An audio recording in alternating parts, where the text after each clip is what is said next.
Well, while Iran and Israel continue to trade fire, there's a propaganda war happening online. Israel has deployed tactics to push its narrative to the Iranian people, while Tehran is looking to do the same. Behdad Mahichi explains. Israel has named its operation Rising Lion.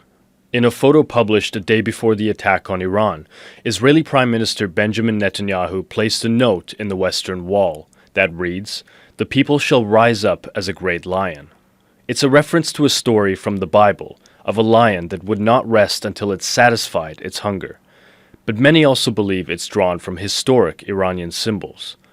The lion and sun are an ancient national symbol that first appeared in the 12th century, an emblem of ancient Persia that represents courage, kingship, and strength. Most recently, a part of Iran's flag prior to the Islamic Revolution. Operation Rising Lion, a possible nod to Iran's imperial past. Israel has invoked Iranian symbols and slogans in its propaganda campaign, even using slogans of recent nationwide anti-government protests. Zan, Zandegi, Azadi. Trying to portray itself as a protector of human rights in Iran. The Israeli army even putting out statements in Persian. پیامی از قلب تل آویو به مردم خوب ایران گوش به تبلیغات بلندگوهای تبلیغاتی رژیم ناکام نسپارید. A similar tactic deployed by a news agency affiliated with Iran's Revolutionary Guard, now publishing articles in Hebrew, and at times displaying large murals with messages written in Hebrew as well. A war of words, symbols, and slogans aimed at winning the hearts and minds of two peoples in the background of a bitter and escalating conflict. Behdad Mahichi, Al Jazeera. Well, joining me now is Marc Owen Jones. He's an associate professor of media analytics at Northwestern University here in Qatar. Marc, great to see you again. Israel clearly wants this war to be portrayed as a war with the Iranian leadership rather than the Iranian people. Is the Iranian public buying that? I think no one is buying that because it's absolutely ludicrous.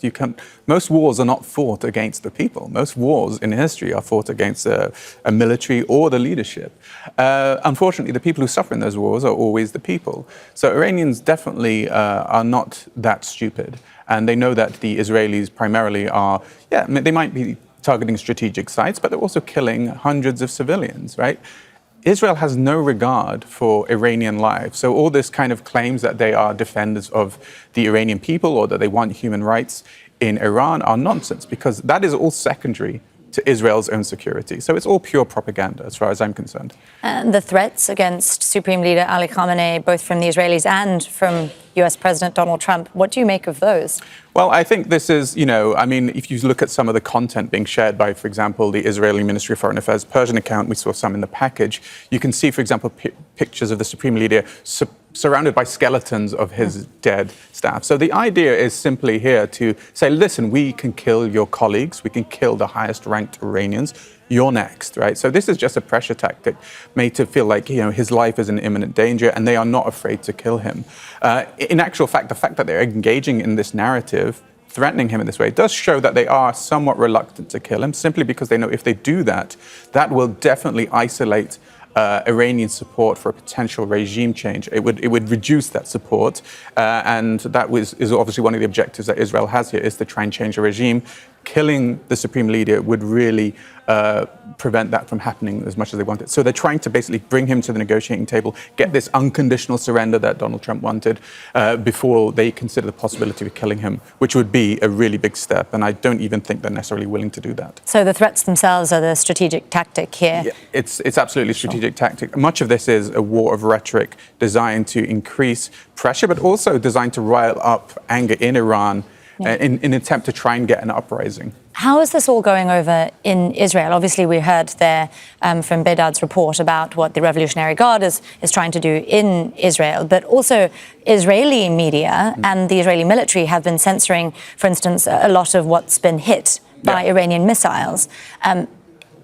Does the Israeli public understand the extent of what's being hit in their country, and how is all of this going over? Well, I think Israelis know, obviously, that they're being attacked and that they know that there's damage and they know that people are being killed despite the censorship. The interesting thing, though, I don't think this is necessary in Israel. I mean, I know the Israeli regime do this and they've done it for a long time, but I think the more Israel see that they're actually being exposed to the attacks, just as we saw with the narratives of October the 7th, the more likely they are actually to support any military action against Iran. And we've seen Netanyahu's popularity go up since these strikes in Iran. And I call this the Netanyahu popularity algorithm, because it seems all he has to do is launch an attack on one of Israel's enemies, whether it's Hezbollah, or in this case Iran, and his popularity goes up. So I think actually exposure to that violence from Iran is actually something that would help the Israeli regime. But I think this is just their procedure. They want to censor that. And they also don't want the world necessarily to see that Iran's missile attacks are effective, because I do think, despite all the narrative now of Iran running out of missiles and Israel dominating Iran's airspace, that Israel have been somewhat surprised by the fact that these Iranian missiles are getting through, even if many are being intercepted. So I do think they want to sort of minimize the effectiveness of Iran's strikes. Sure. On the other hand, I do think the impact of those strikes will also garner support for Netanyahu, just as the impact of those Israeli strikes in Iran will garner support for the current regime in Iran. Very interesting. Yeah. Marc, stay with me, because Israel's surprise. Make sure to subscribe to our channel to get the latest news from Al Jazeera.